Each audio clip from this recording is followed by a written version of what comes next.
Hey, what is up, guys? Bluntguts here. This is a Watcher of Realms video. Thank you so much for tuning into my channel. I truly appreciate it.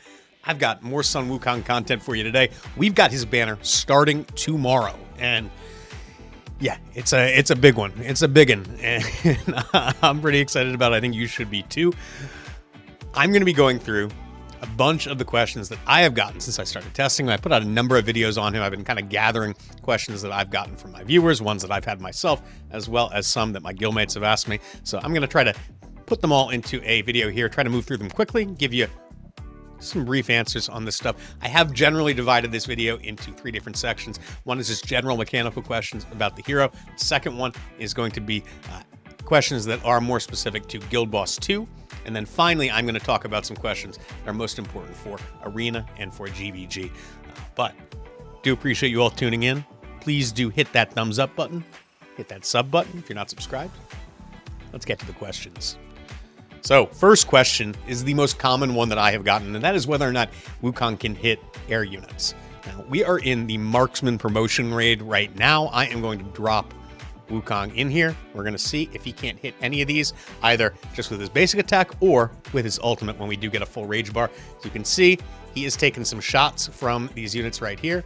Hopefully he gets his rage bar up before he dies.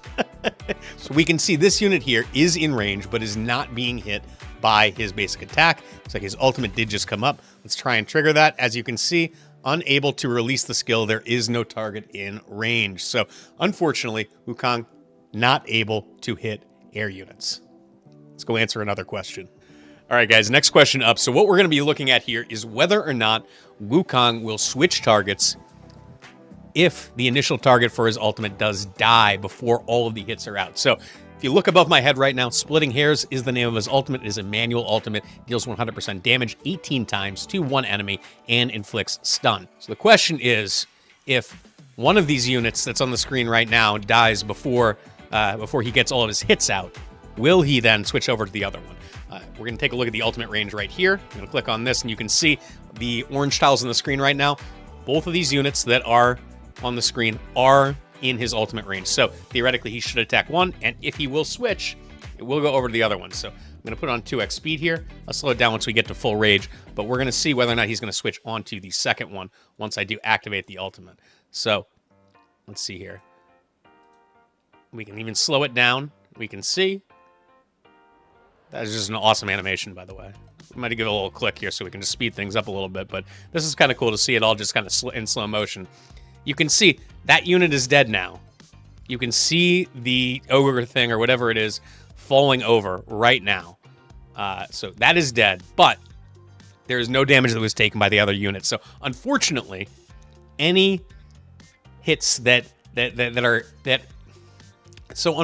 any hits that do take place after the unit does die will be wasted.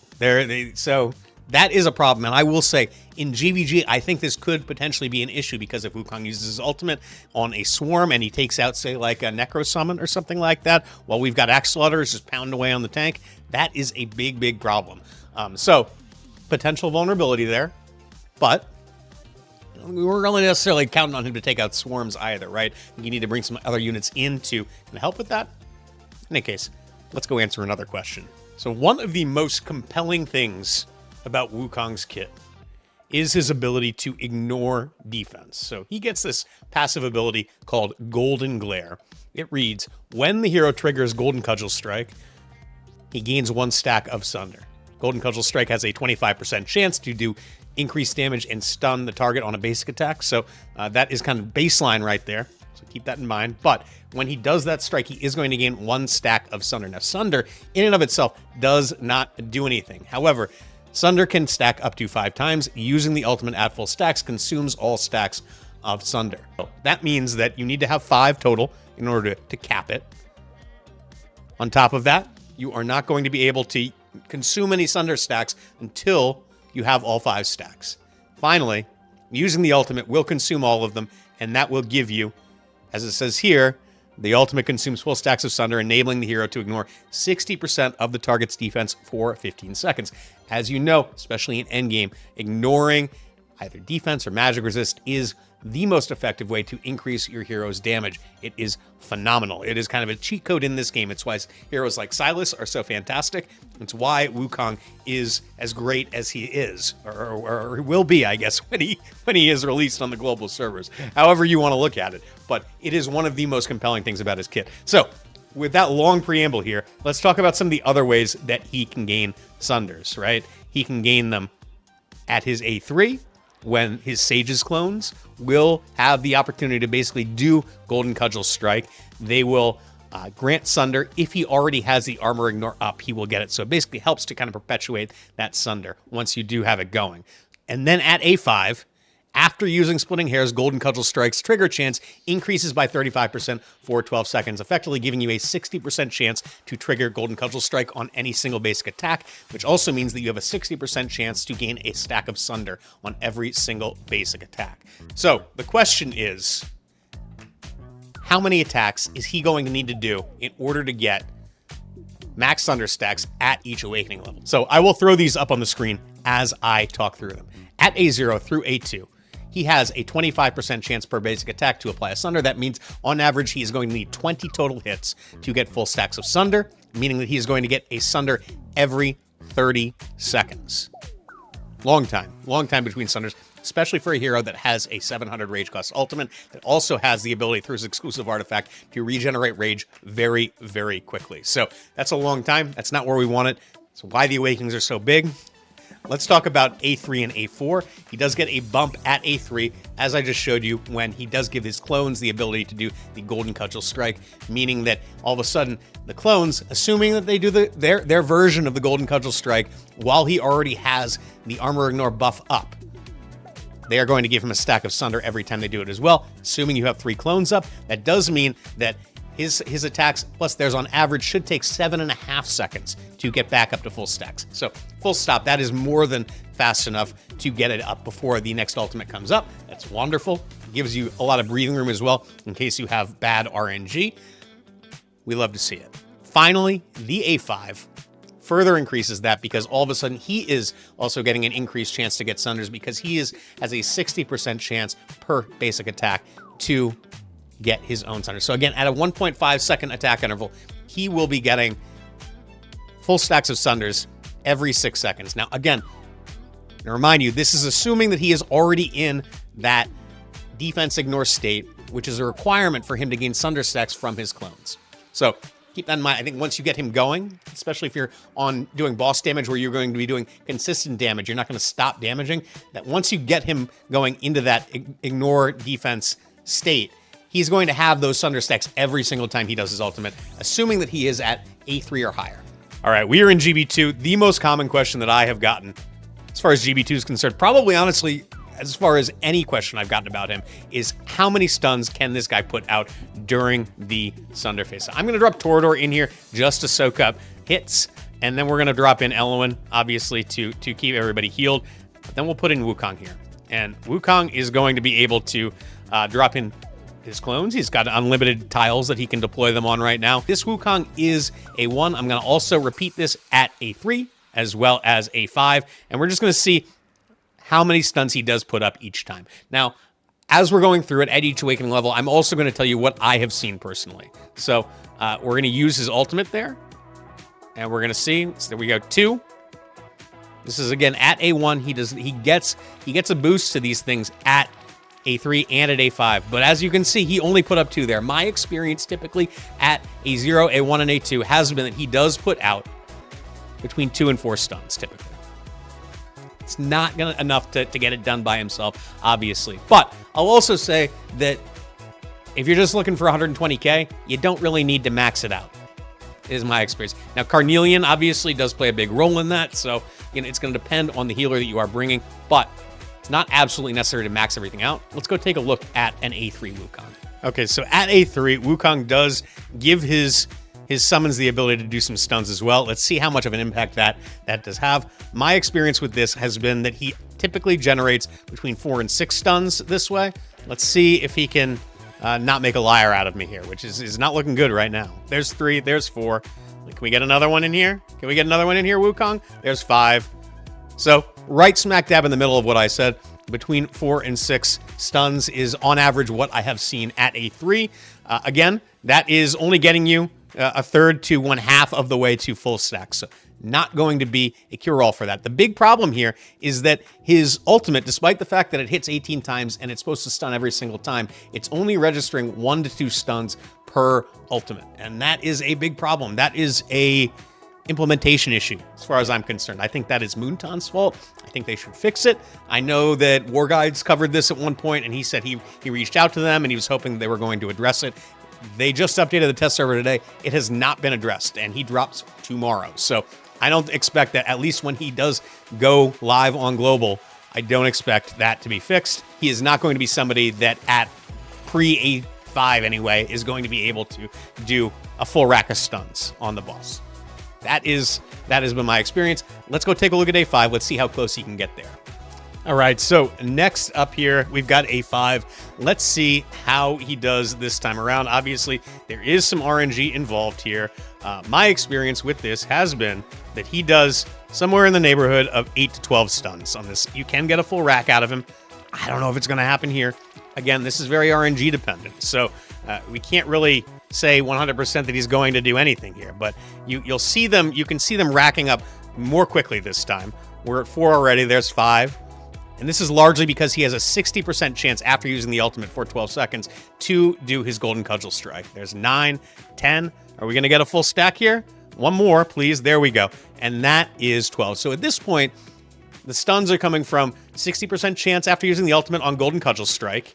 And then he's also got a 25% chance for each of his clones to do a stun per hit. So you can get unlucky, and you can get fewer than this. But my experience has typically been 8 to 12. Sometimes it's lower. Sometimes they stack up to 12, just like they did right here, real quick. But I think that you are going to be hard-pressed to bring him in as a solo stunner, period. I don't think that that's smart if you're looking to progress, especially if you're looking for those max scores where you're really trying to push far into the fight, like trying to get towards like Overdrive 9, where that hard and Rage right there, where the boss just one-shots everything through Unyielding.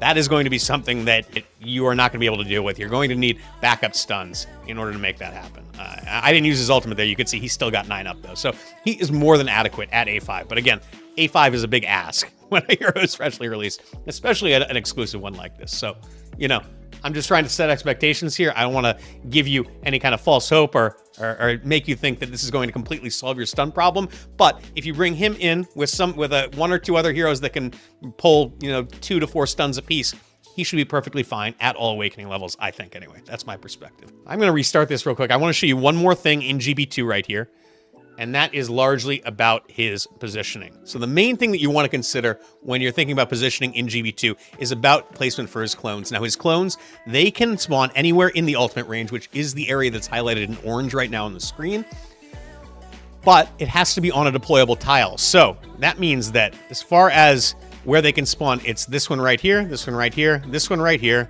this one right here, this one right here, and this one right here. Now, they also cannot spawn on any of these back 3 tiles, these tiles down here, where I'm moving toward, or because if they spawn there, they won't be able to hit the boss. So you need him to be facing forward. He can't be facing left or right. He can't be facing back, certainly.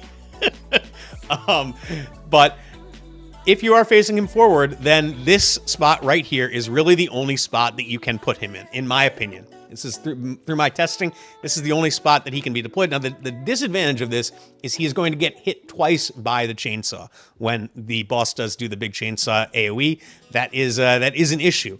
When the boss does that, he hits one side of the screen first, the other side after that. First left, then right. So being in the middle, this middle lane right here, which is kind of covered by this area right here where I'm moving toward, or up and down here. It's really these 2 tiles, now 3 if you include the platform tile right there. Those tiles are the ones that are going to get hit twice. There is overlap between the left and the right chainsaw strike at that point, so you do need to be mindful of that.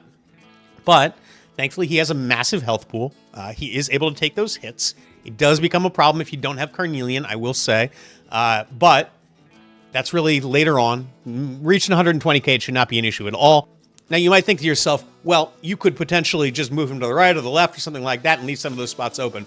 You could, but it is hard to do that because you need to find enough spots on the map where you can not only have a good balance between ground and platform units, but also be able to have all of your units within the cleanser range, within the range of Fair Sea, within Carnelian's range. All of these different things need to be accounted for.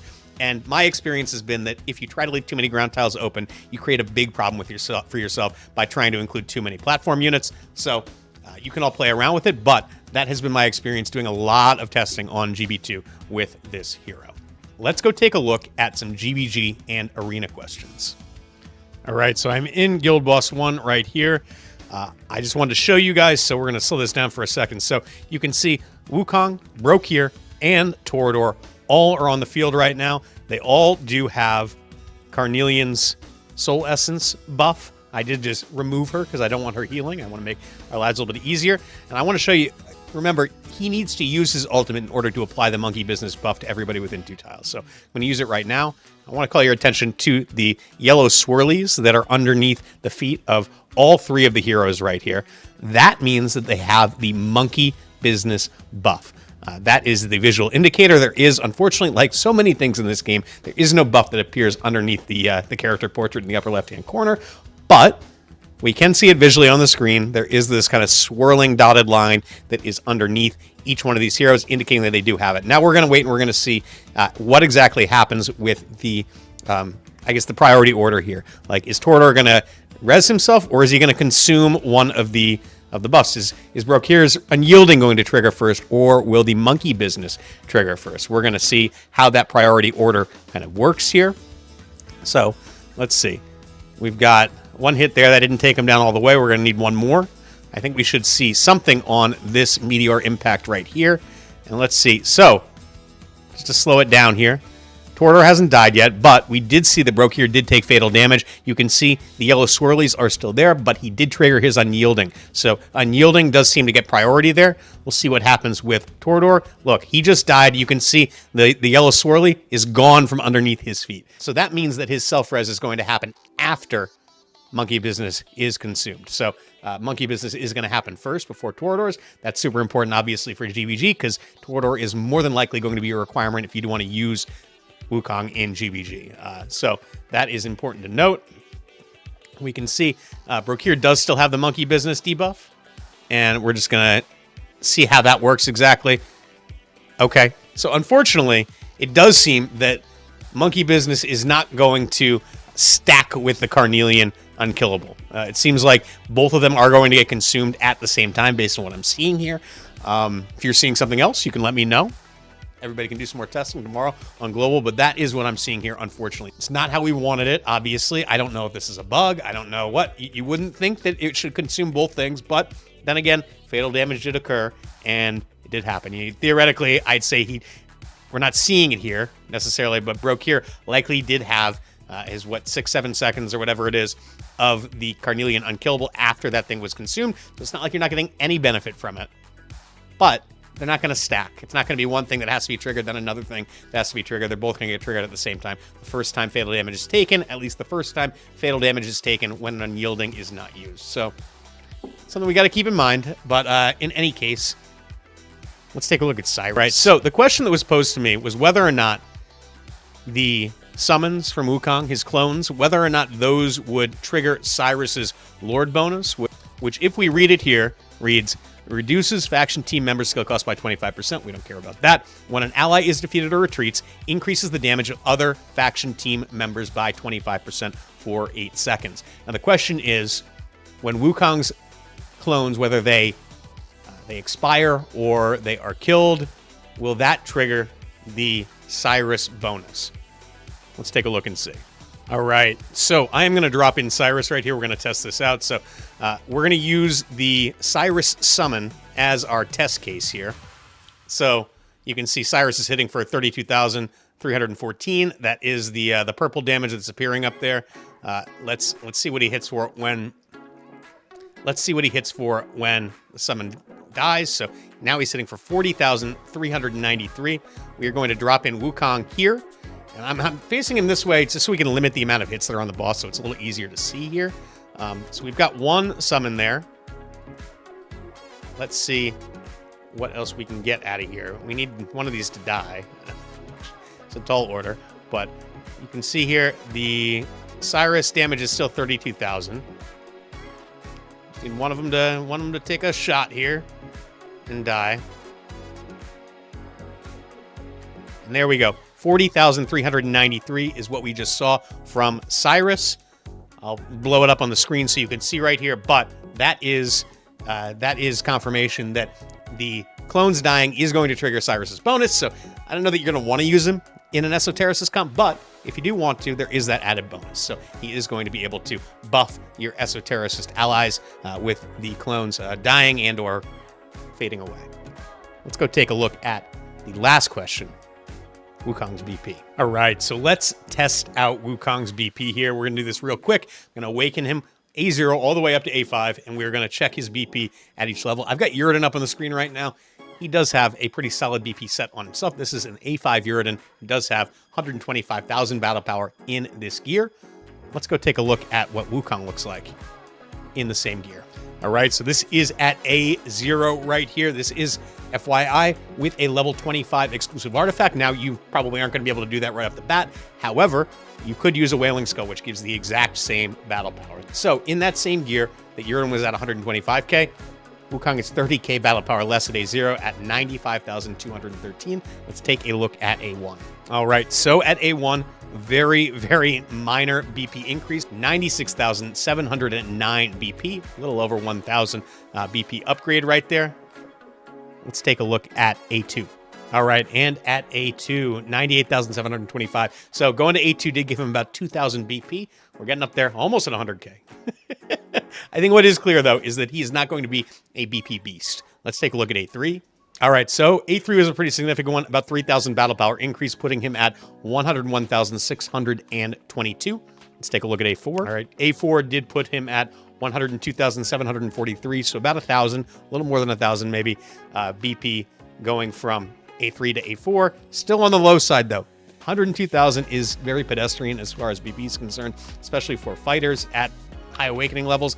Not the greatest. My Valkyra, for example, is A3, and I can very easily get her close to like 110,000 battle power. So this is not top of the line by any means. Okay, and so the A5 is a pretty big jump there, going up over 3,000 battle power, ending up just under 106,000 battle power, 105,921. Still almost 20,000 battle power lower than an A5 Unyielding in the exact same gear. Now, is it fair to compare him to the best BP hero in the game? No, but I would say that there are several different units that can hit 110,000 battle power plus at A0. Wukong is not one of them, so you're not going to be able to use him all that effectively for affiliations. If you're really hurting and you don't have any of those high BP heroes, then he could probably sub in as like your worst BP if you are trying to be competitive in GvG, but he is not somebody who you want to be specifically using for that role. He's you're only going to use him that way if you have no other options. Well, there you have it, guys. So I do hope that you enjoyed this video. I hope it was informative. Hope it helped you make decisions about not only whether or not you want to pull, which I think the answer is yes, you do want to be pulling tomorrow when he does get released, or at the very least on Saturday when both of the banners are active. But how many Awakenings do you need? What is he going to be able to bring to your account? How are you going to be able to use him in the different areas of the game? There's a lot of info that was in here that I think is going to help inform that decision. So if you have any other questions, feel free to ask them in the comments. I will do my best to answer them. But I think this is going to kind of cap off my Wukong extravaganza. It's been a week of Wukong. Say that 5 times fast. In any case, guys, thank you all so much for tuning in. As always, I really appreciate it. Sound off in the comments. How excited are you about tomorrow's banner? I have been saying that Christmas really comes on the 27th this year, and I cannot wait. I am probably going to, despite the advice that I would give to folks, I think I'm going to be pulling tomorrow and just saying, forget about Eris. That's for me personally. I don't think it's the smart thing to do, but it is the thing that I think I am going to do because I want this dude so badly. I don't want to wait any longer. I want to dump all my resources into getting him. So, we'll see what happens here. But if you did enjoy this video, hit that thumbs up button, like the video, toss me a sub if you are interested in seeing more of my stuff in the future. I would certainly appreciate it. It is a great free way to support my channel.